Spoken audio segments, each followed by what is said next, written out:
Hello and welcome to our June 2020 video newsletter edition of The Mirror. Woohoo!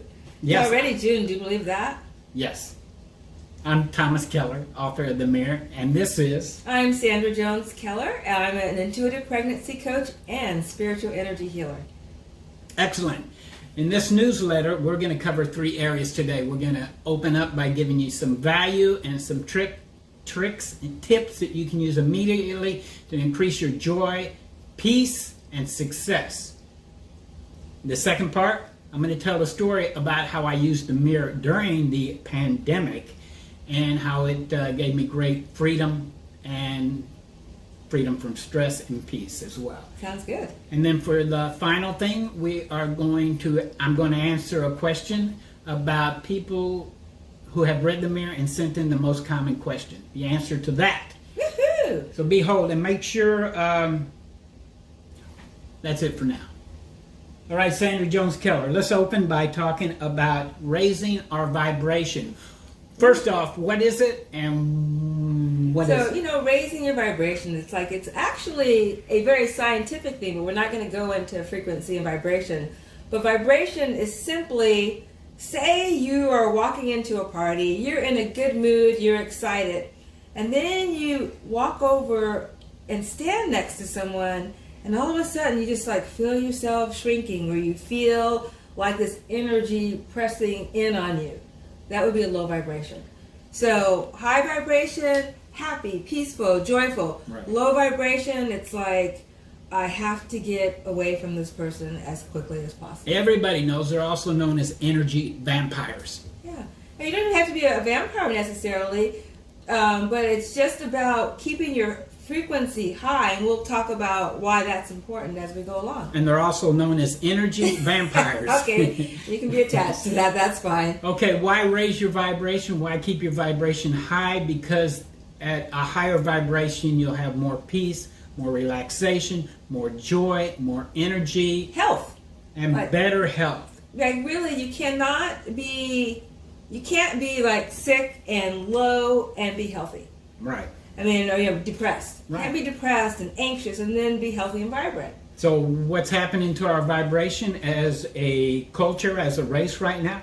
We have two big negative areas of vibration. The pandemic has caused a tremendous amount of fear in people. Anxiety, stress, and our political system is also causing a tremendous amount of anger amongst people. Yeah, and anger is where would anger be on the spectrum? It would be a lower vibration. Way low. Fear and anger are some of the lowest vibrations. So we're going to give you some tips about how to raise your vibration into joy and freedom. But the number one way to raise your vibration is what? Turn off the news, TV, and radio. That includes PBS and NPR. They have lost their mind during this pandemic. Which I actually love, but man, I haven't been able to listen to them in a while.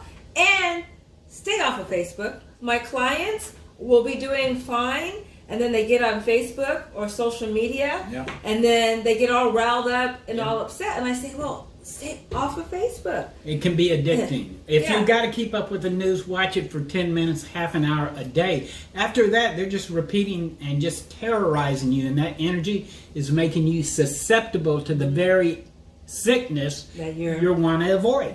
Yeah. And how do you know if your vibration is low or high? How do you feel? Do you feel peaceful? Okay, so say you're watching the news, you're on Facebook. Do you feel peaceful? Do you feel happy? Do you feel loving and compassionate? Right. So when those emotions start leaving you, then that is a clue that whatever you're doing is lowering your vibration. Right. So we want to lift your vibration up. All right, Sandra Jones Keller, what are your top two? You can just call me Sandra. Jones Keller. Sandra. I love the rhythm. I know. What are your top two ways to raise your vibration? Oh gosh, well, one, if I find that I'm upset or stressed, I go for a walk. Okay. There is nothing really that a walk cannot help me feel better. It's the movement, the rhythm of it, my mind clears. Feeling the earth. This is just walking, and a walk in nature is even more powerful because nature has a very healing effect just in and of itself. So let's see, walking.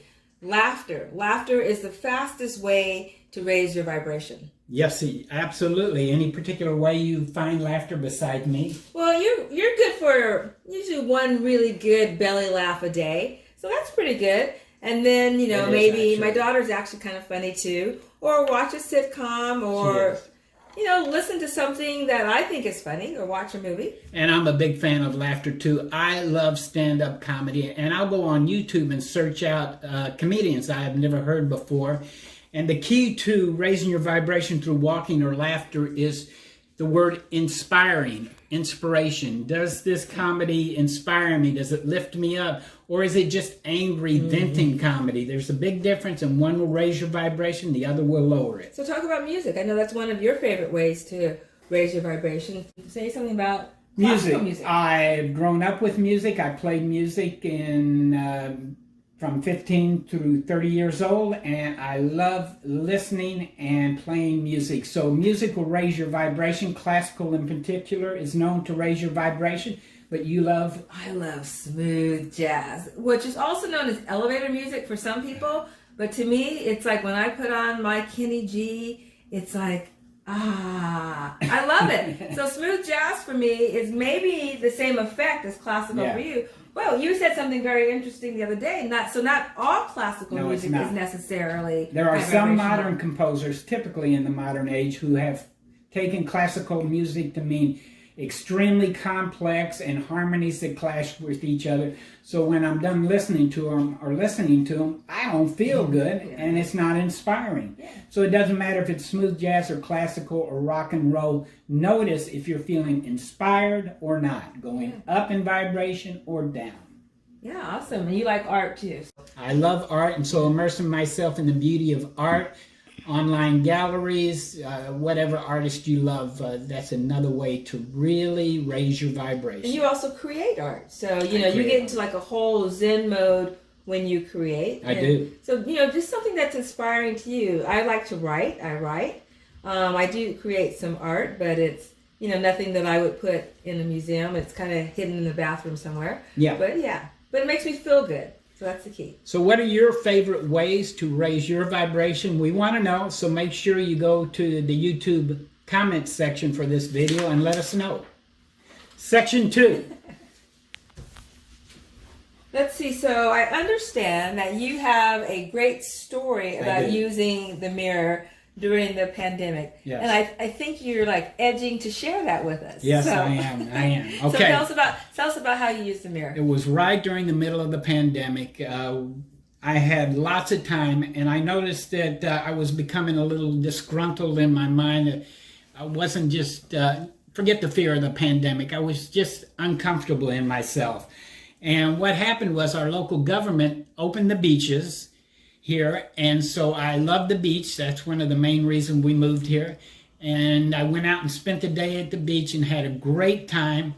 And then within 2 days, the local government closed the beaches, saying in essence, I perceived that they were trying to control us, and they were trying to make us behave a particular way. So I know the mirror, and there are 3 questions I put in the mirror to help everybody analyze why they're being disturbed, and that'll bring them more peace and freedom. First question is, what is this person or body or entity doing that is causing me to be disturbed? And in this case, I felt like my local government was trying to control me, make me behave in a particular way that was causing a lot of internal disturbance. Question number 2 in the mirror is, where are you, or where am I doing this same thing or thinking these same thoughts that I'm complaining about the other person doing? So pretty quickly I realized that I had boxed myself in mentally. I was mentally telling myself I had to create something. I had all this downtime. I had to be productive. I had to write a book or create a painting. But the problem was I wasn't inspired at that time to create anything. So there was a conflict going on inside of me. So bottom line it for us. Bottom line, I moved to this 3rd step, which is a particular type of forgiveness.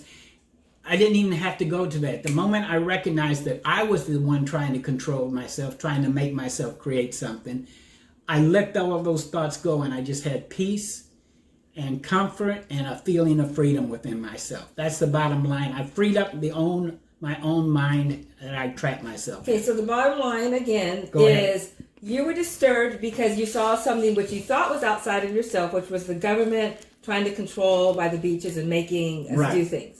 But what you recognized really was that you were trying to control your own behavior. Correct. Thank you.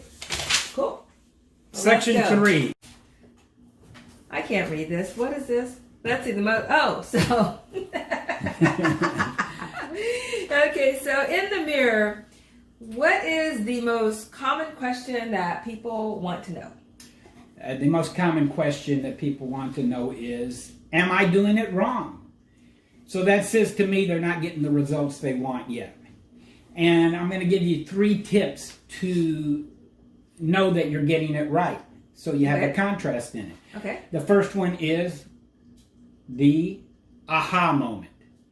You are answering the 3 questions in the mirror, and your mind just lights up and you go, Aha, you see it. I see where I'm saying that or doing that or thinking that other person is showing that's disturbing me so much. So look for the aha moment, and you may feel a distinct shift in your energy just upon that realization. So, okay, I want to piggyback on that. So, be patient and gentle with yourself, because sometimes that aha moment doesn't come immediately. I've been using this process for probably about 15 years. Both of us. Yeah, and there have been times when I may not get that aha moment for 2, 3, or 4 days after the incident. I know that I was disturbed. You know, I set the intention to see, because for me, it's not always apples to apples. Right. It's not like this thing happened, so where am I doing that exact thing?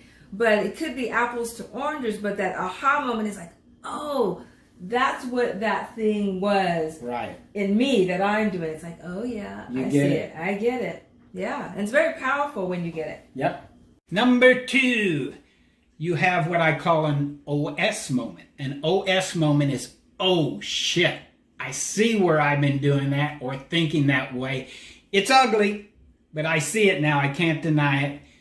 Those are the hard ones for me. Yeah. Especially You show me a number of You oh show- shit moments. Oh man, you showed me a number of them, and it's like, no way, I can't believe that I actually do that. It's quite disturbing. We've been together almost 15 years now. 16. 16 years now. It feels like forever. Every once in a while, she'll still make me go, oh shit.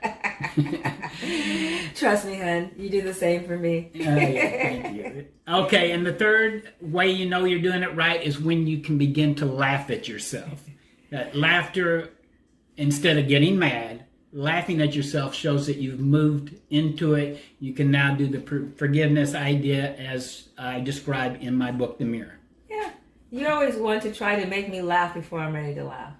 I do, yeah. I don't know if you know that. I have But when noticed it's that. me, but when it's you, you don't want to laugh either. I don't either. I'm just trying to talk myself out of being mad. It's a smokescreen. Yeah. So one other thing, your consciousness has brought you to this point where you're at right now. You're reading the mirror, or you read the mirror, and if you want to evolve and move forward, you have to be willing to go a little deeper in your thoughts. That's all there is to it. So be open and be willing to see yourself in ways that are not always flattering. But you know what the beauty of the mirror is for me? Like, I don't have to go looking for stuff. Uh-huh. It's like I don't have to figure out what my next step is, or I don't have to figure out, ooh, what do I need to heal? Because it shows up right in front of me. Yeah, I never have to go looking for it. I know. It will just show up in the form of you, a friend, something I hear, because it's like, I'm ready. And the universe loves us so much, it will bring it back to us Over time and and over. time and time again until we get it. Yeah, So it's just, when are we willing to actually get it and transform it? that's right. Okay, tell them, do you have any books you've written or anything? I have. I've written 3 books, 21 Lessons to Empower the New Age Kid, Intuitive Communication with Your Baby Soul, and How I Beat Fibroid Tumors for a Successful Pregnancy Over 40. They're all a mouthful. But anyway, Yeah. you can find me and all my information at sandrajoneskeller.com. sandrajoneskeller.com, and you can find The Mirror on Amazon, The Mirror by Thomas Keller, or you can find The Mirror by Thomas Keller on my website, themirrorworks.com.